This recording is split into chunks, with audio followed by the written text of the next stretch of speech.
A paz do Senhor, queridos professores, professoras da Escola Dominical. Estamos aqui para mais uma aula de subsídio e hoje nós vamos conversar, trabalhar sobre a lição de número 8, as parábolas de resgate. Esse é o tema da nossa aula, tá? E é sobre isso que nós vamos desenvolver aqui.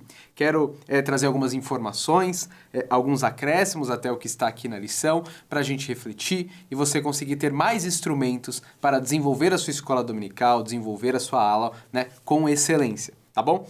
Sempre faço esse comentário no início e quero te lembrar, aqui eu vou fazer o comentário sequencial da lição por tópicos, mas na sua aula, na escola dominical, você tem liberdade para desenvolver a lição, né, da melhor maneira que se encaixa no seu contexto de aula. Talvez você queira começar com uma gincana, com um quebra-gelo, você queira começar com um diálogo, você queira começar com as conclusões que a gente tirou aqui da lição, né? Trazer algum tema que esteja relacionado com o nosso dia a dia e através dele você entrar na lição. Você tem liberdade, professor e professora, para desenvolver isso. Então, não se esqueça desse detalhe, né? Pense aí na sua aula em um modo que você pode tomar a atenção dos seus alunos, conversar com ele e desempenhar da melhor maneira o conteúdo que você quer trabalhar, tá bom? Além disso, a gente não se esquece que estamos tratando as parábolas no Evangelho de Lucas, certo? Sempre fazendo um movimento de entender o que aquele texto diz, o que aquela parábola significou para os primeiros ouvintes, né? Tentar entender um pouquinho da expressão, do sentimento que eles tinham, e aí a gente também refletir como essa parábola pode falar para nós hoje. E nós vamos falar sobre as parábolas de resgate, tá? São 3 parábolas que vamos estudar na lição de hoje e eu vou começar a ler para você aqui primeiro o texto-chave, que está em Lucas, capítulo de número 15, verso de número 32.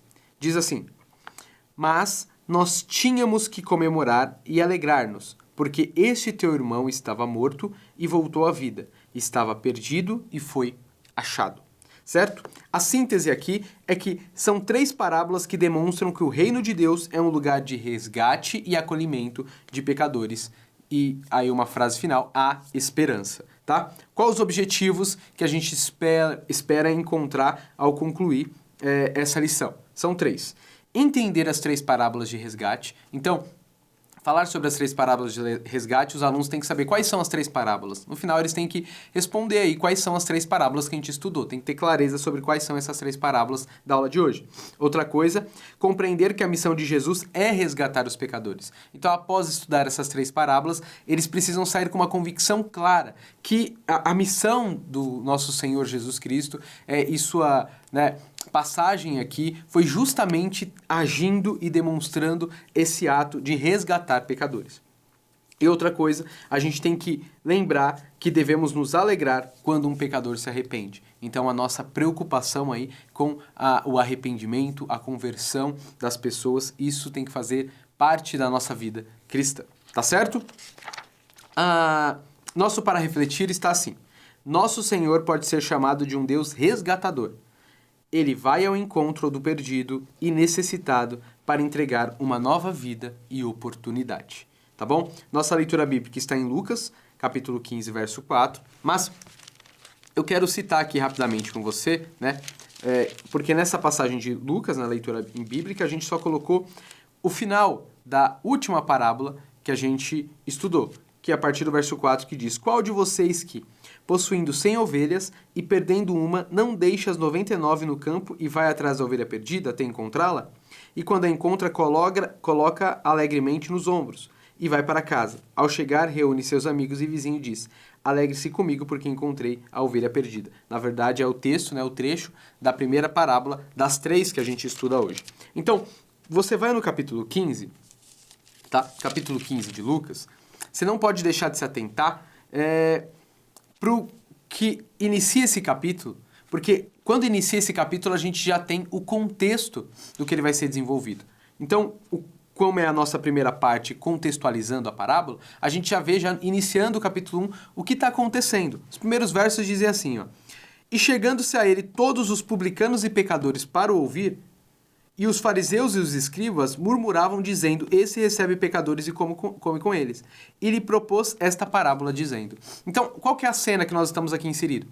Estão se aproximando de Jesus, chegando a ele, o que é chamado de publicanos e pecadores, tá? Então, publicanos a gente tem uma clareza de quem são.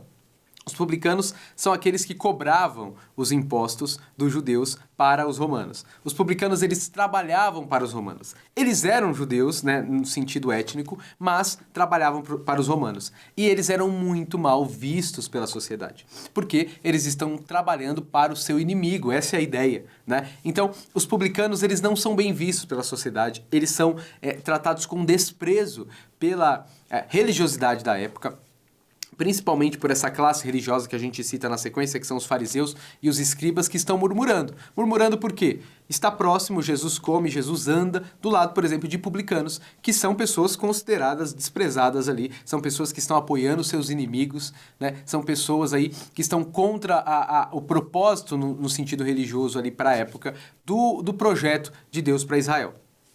E pecadores, aqui não é dito que pecado essas pessoas tinham, o que elas faziam, o que elas cometiam, mas os pecadores aqui a gente tem que entender no sentido que eram, né, pode ser vários tipos de pecado aqui relacionados, né, mas são, e o que a gente deve entender com maior clareza, são da perspectiva dos escribas e fariseus pecadores, né? Então aqui poderiam ser os pobres desprezados, poderiam ser os doentes da época que eram considerados de certa maneira que foram amaldiçoados por Deus por ter determinadas doenças, pode ser como aquela mulher adúltera, vários casos aqui a gente poderia relacionar.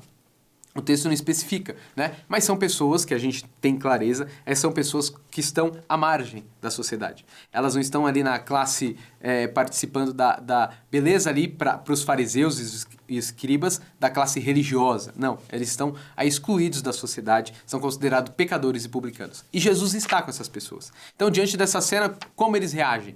Eles reagem murmurando, né?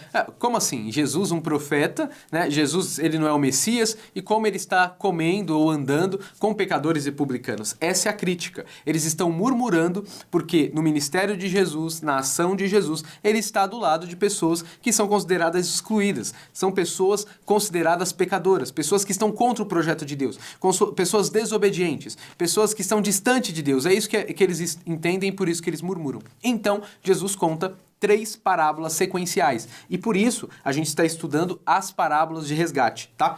Por isso que nessa lição a gente estuda as 3 parábolas. Por quê? Senão ficaria repetitivo, né? Se eu escrevesse 3 lições diferentes, trabalhando primeiro a parábola do filho pródigo, depois a parábola aí das ovelhas, né? Da dracma perdida, a gente repetiria o mesmo contexto e a mesma ideia. Porque o próprio Jesus conta essas parábolas na sequência. Essas parábolas se complementam, elas estão na mesma ideia, na mesma possibilidade de Jesus em fazer que aqueles ouvintes entendam a mesma mensagem. Então essas 3 parábolas servem com a mesma função. O objetivo delas é fazer com que aqueles que estão acusando Jesus pensem, reflitam no que é o seu ministério, no que é o reino de Deus, tá certo? Então a primeira parábola que Jesus conta é a famosa parábola que a gente chama de ovelha perdida, a parábola da ovelha perdida, né?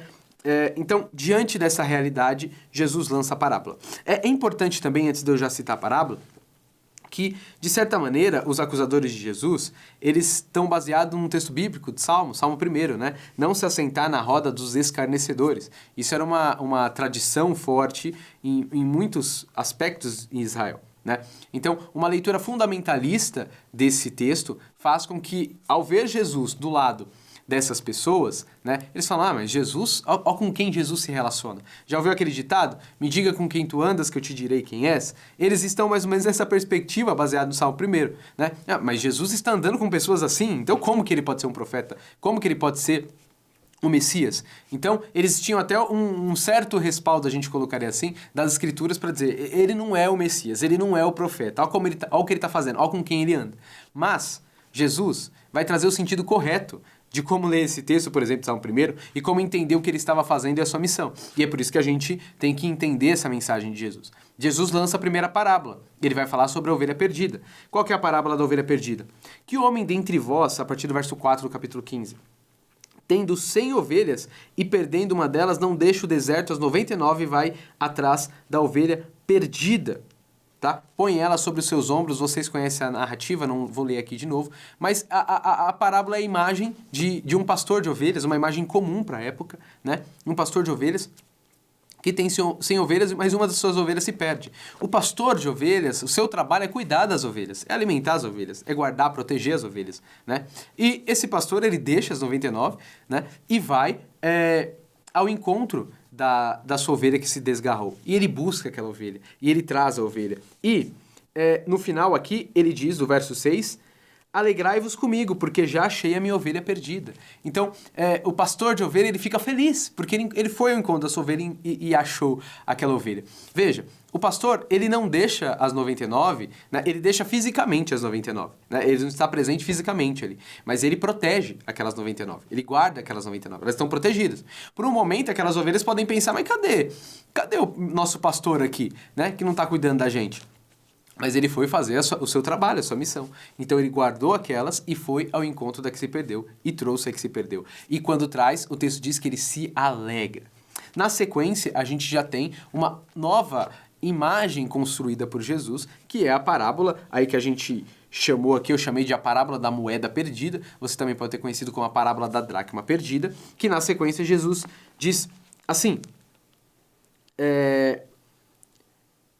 Ou qual mulher que, tendo 10 dracmas, se perder uma dracma, não acende a candeia e vai à casa e busca com diligência até achar. Então essa é a outra parábola sendo narrada, né? Agora, Jesus traz uma outra imagem. Veja, uma sequência. Jesus agora traz uma outra imagem. Ou, e é assim que ele começa, ou, imagine então outra sequência, outra ideia. Imagina uma mulher na sua casa que ela tem 10 dracmas. Uma dracma equivale a um dia inteiro de trabalho. É um valor considerável. Mas ela tem 10 e perde uma. Aquilo é importante para ela. Um dia de trabalho é muito importante para ela. Ela, então, corre, acende a candeia, acende a sua casa, começa a revirar tudo para achar. E quando ela encontra, ela diz: alegrai-vos comigo, porque já achei a dracma perdida. Assim vos digo que a alegria diante dos anjos de Deus por um pecador que se arrepende. Olha, quando Jesus narra a história e fala que a mulher ficou alegre quando achou aquela dracma, aquela moeda, na sequência Jesus já traz o significado da parábola, porque ele diz, assim vos digo que há alegria dos anjos de Deus por um pecador que se arrepende. Então Jesus mostra que o céu, né, os anjos, se alegram com um pecador que se arrepende. Jesus está falando, a parábola está falando sobre o pecador que se arrepende. Esse é o significado da parábola, Jesus já dá o significado. Antes, na parábola da ovelha perdida, Jesus diz a mesma coisa.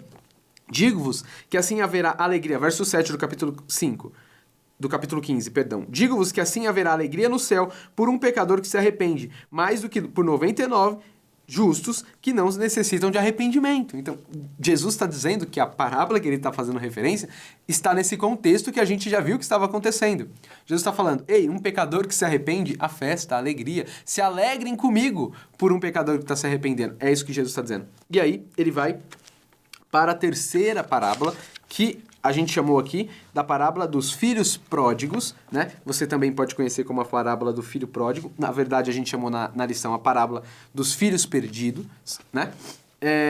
E é aquela famosa parábola que a gente conhece, né? Um filho chega no seu pai e pede a sua parte na herança. O que muitas pessoas não sabem é o significado que Jesus estava usando aqui, mexendo com a emoção dos seus ouvintes. Isso tinha uma força muito grande, e isso era um desprezo muito grande para quem ouvia.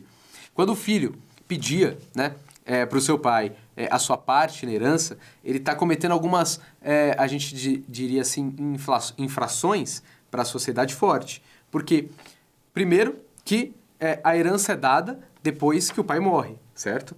O filho pedindo a herança antes do pai, ele desprezando o seu pai. É dizendo, o senhor morreu para mim, eu quero viver minha vida. Né? Eu não quero seguir aqui a nossa história, a nossa família, eu quero a minha parte da herança, eu quero a minha vida. Quando um pai dá a sua parte da herança, ele estava dividindo a terra. Então ele tem uma grande terra, a terra são dos seus filhos, né? E ele divide a terra, parte para o seu filho mais novo, parte para o seu filho mais velho. O filho mais novo, né, vende a sua terra. Então imagine, aquela terra do pai, né, é dividida em duas. O filho vende para alguém aquela terra. Então seu pai tem do lado, parte da sua terra, ele vê do seu lado sendo perdida por alguém que comprou e o seu filho vai embora. Vai embora, né, com dinheiro. E o texto vai dizer que aquele filho gastou tudo que tinha. E o texto é até forte porque diz que aquele filho chegou para uma situação que ele estava comendo com porcos. E judeu não come porco. É um animal, é sujo para o judeu. Isso é para enfatizar como aquele filho, né, estava fazendo tudo de errado comparado para uma família judaica, para uma ideia judaica. Então, essa é a decisão, né? Ele diz que não quer ser mais filho, né? E também, uma coisa que ele faz aqui, ele abandona, né, a sua responsabilidade com o pai. Porque os filhos cuidavam dos seus pais na velhice. E quando um filho sai, deixa sua herança e sai, ele está abandonando sua responsabilidade de cuidar do seu pai, seu dever de cuidar do seu pai na velhice. Ele está tomando todas essas atitudes. Então, quem está ouvindo está falando assim, que absurdo, que esse jovem merece a condenação. Esse jovem não é digno de nada. É isso que todos estão pensando. E qualquer fariseu, escriba, pensaria dessa maneira. Esse jovem não merece nada. Esse jovem é desprezado. Esse jovem é como um samaritano. Esse jovem é como um publicano. Esse jovem é como um pecador. Mas aí, Jesus narra, né, que esse jovem, ele fala, poxa, mas os servos do meu pai têm, né, o que comer, ele volta, e o seu pai o abraça, o recebe e prepara uma festa. A gente vai no final da parábola, né, do filho pródigo. Aqui, no verso 30, vindo, porém, este teu filho que desperdiçou a tua fazenda com meretrizes, mataste-lhe o bezerro cevado. Aqui é a resposta do irmão mais velho que está lá e vê a festa que o pai está fazendo para o seu filho mais novo, que desprezou tudo. Então o filho mais velho que está ali olha aquilo e fala, mas que absurdo, ele tirou nossa herança, tirou nossa parte. O filho, né, na ideia do filho, tem uma outra coisa acontecendo. O pai o filho mais velho, ele tinha metade daquela terra. Agora tudo era dele, porque o filho mais novo abandonou a família. Agora, o filho sendo recebido de novo pelo pai, significa que provavelmente o pai dará parte daquela terra, que seria só do mais velho, também para o mais novo. Então, o mais velho está perdendo agora mais da sua herança. Além do filho que desprezou, fez o filho mais novo, né? O irmão mais novo dele fez tudo de errado, desprezou, ainda ele vai ter prejuízo. Então, isso está incomodando esse filho mais velho, né? E ele questiona o pai sobre o que está acontecendo. E ele lhe disse... Filho, tu sempre está comigo, todas as coisas são tuas, mas era justo alegrarmos-nos e regozijarmos-nos, porque este teu irmão estava morto e reviveu, tinha se perdido e foi achado. Então, mostra que a alegria do pai. Aqui o personagem principal, apesar de a gente chamar da parábola do filho pródigo ou chamar das parábolas dos filhos perdidos, o personagem principal é o que toma a ação que ninguém tomaria, é o que faz o diferente de todos, né? Que é o pai. Né? O pai toma uma ação que nenhum judeu da época tomaria. Ele é o centro, né? Ele ama, ele se alegra. Assim como o centro das outras parábolas é a mulher que procura e se alegra, é o pastor das ovelhas que acha a ovelha, resgata. Esse é o personagem principal das parábolas. E o que une todas essas parábolas e por que a gente pode trabalhar elas juntas? O que une todas as parábolas é a festa, é a alegria. Em todas elas, independente da imagem que Jesus usa, tem alegria. Tem festa. Festa por quê? Porque o perdido é encontrado. Porque o pecador se arrepende. Então, o que Jesus está respondendo ali para os escribas e para os fariseus que estão murmurando dele estar com pecadores e estar com publicanos, é dizendo assim, ei, vocês deveriam se alegrar comigo. Eu estou fazendo festa, eu estou numa missão de resgate. É isso que Jesus está dizendo. Jesus está numa missão de resgate, está resgatando os pecadores, está resgatando aqueles que estão desprezados em Israel, aqueles que são considerados pessoas impuras em Israel. Jesus está chamando, dando acesso a todos esses a estar com o Senhor, estar próximo de Deus. Isso é maravilhoso, isso é lindo, mas eles não estavam vendo dessa maneira. Eles estavam interpretando, por exemplo, o Salmo 1, de não se assentar na roda dos escarnecedores, de maneira errada. O que o Salmo 1 diz é verdade. Você vai ouvir o conselho dos ímpios e seguir os ímpios. Você vai abandonar suas raízes, abandonar sua história para viver como as pessoas lá fora vivem. E o Salmo fala sobre isso. O que Jesus está fazendo é algo totalmente diferente. Jesus está resgatando. Jesus está se aproximando com amor para dizer, ei, existe oportunidade de vida para você. E Jesus traz aquelas pessoas para o caminho do discipulado, para o caminho da vida, para o caminho do reino de Deus. E o Senhor, ele se alegra com o pecador que se arrepende. E na última parábola, ainda tem um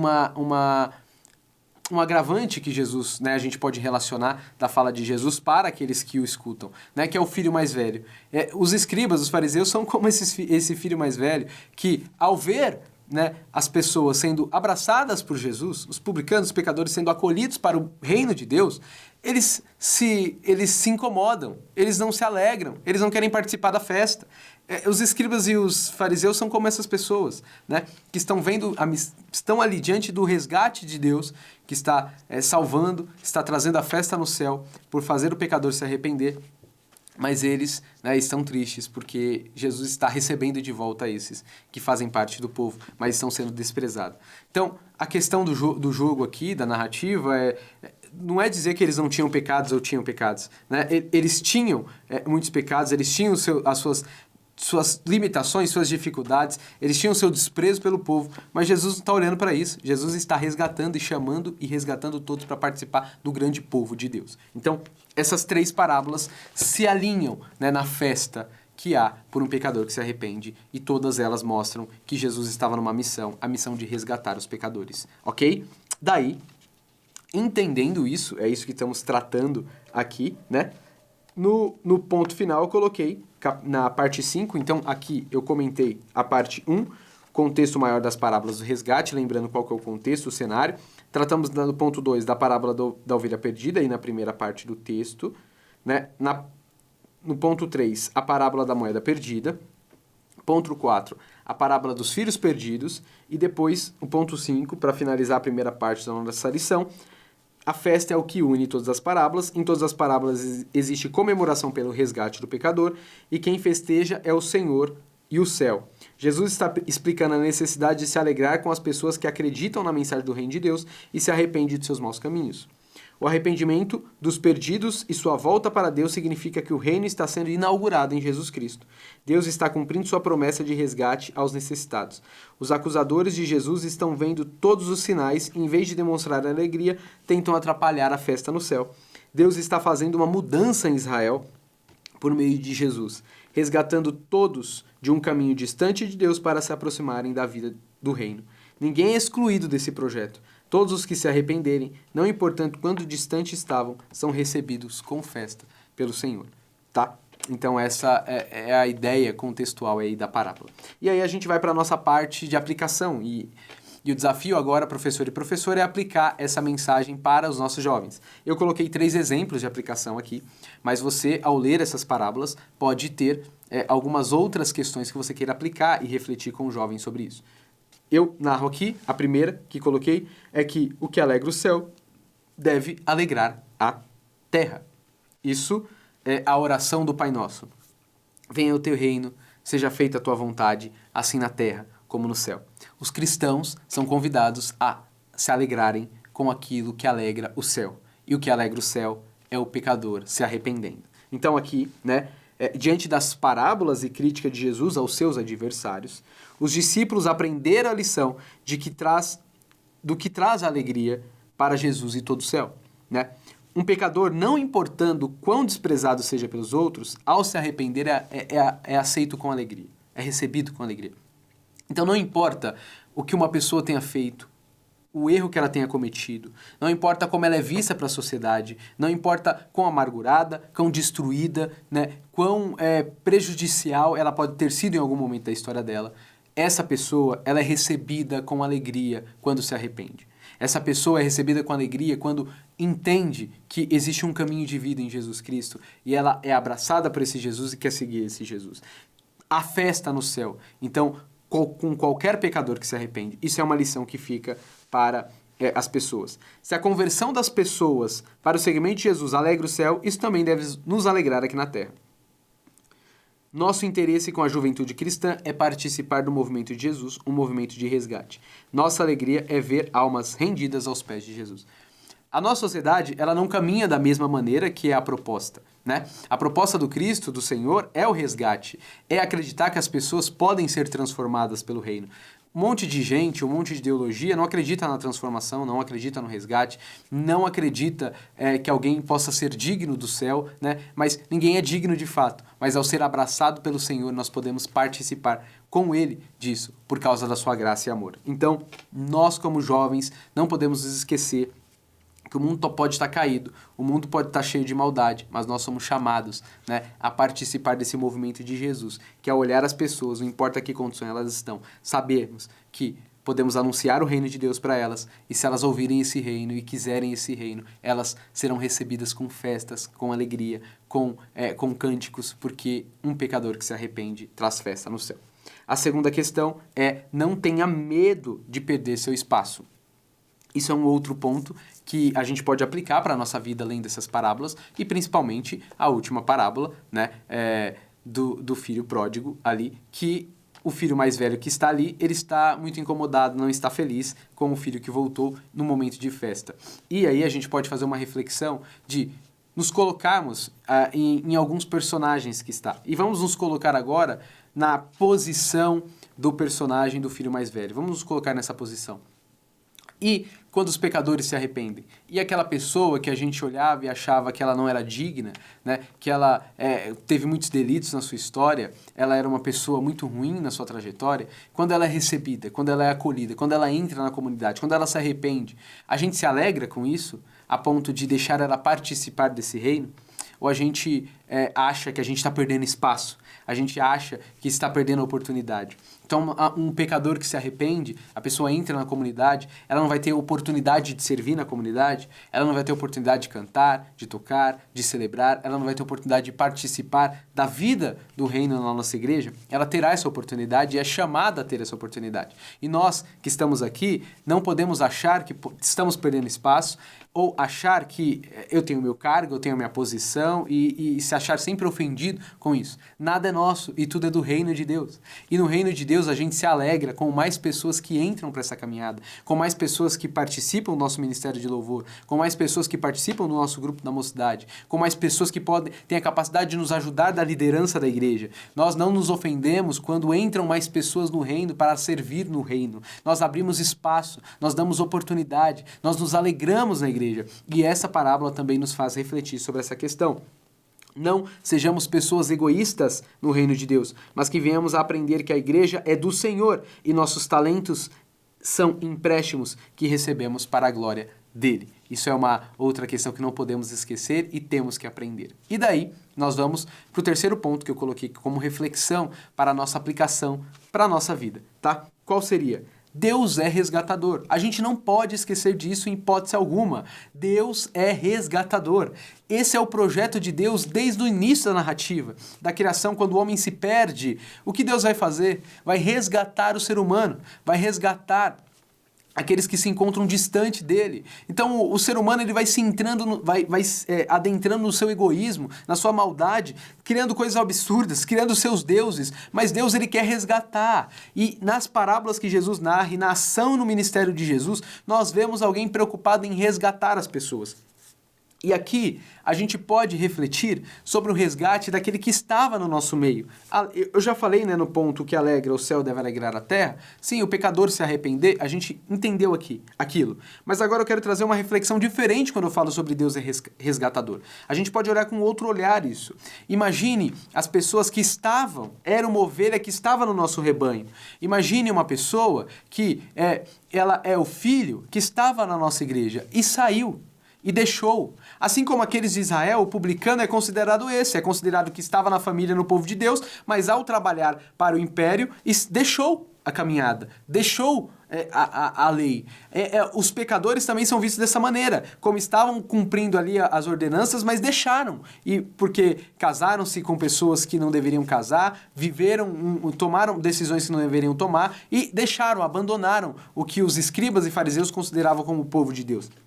Da mesma maneira, a gente é uma igreja, a gente é um corpo de Cristo e muitas pessoas passaram do nosso lado, passaram pela nossa escola dominical, passaram pelo nosso grupo de jovens, passaram pela nossa igreja e deixaram, abandonaram. E a gente olha para essas pessoas como apenas pecadores que deixaram a nossa caminhada ou pessoas que nós somos chamados para trabalhar com Deus, para resgatá-los e fazer festa juntamente com eles, e entregar uma festa para eles, porque vai haver a alegria do céu por trazer de volta aqueles que estavam no nosso meio e participar dessa vida.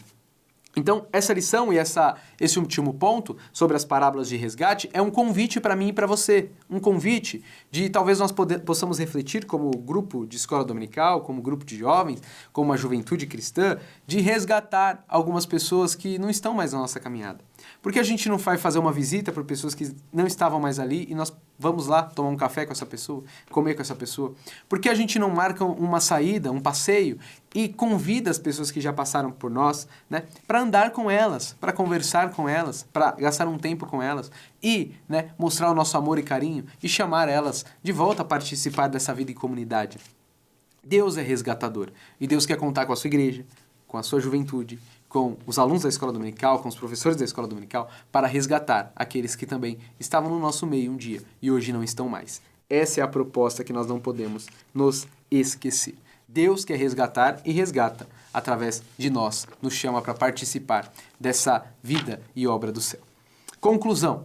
Na aula de hoje, tivemos a oportunidade de investigar 3 parábolas maravilhosas. O Deus Pai é resgatador. Não importa se em Israel há perdidos e desprezados, eles serão encontrados e participarão do movimento de Deus. Todos nós hoje também somos convidados a adentrar no reino do Senhor.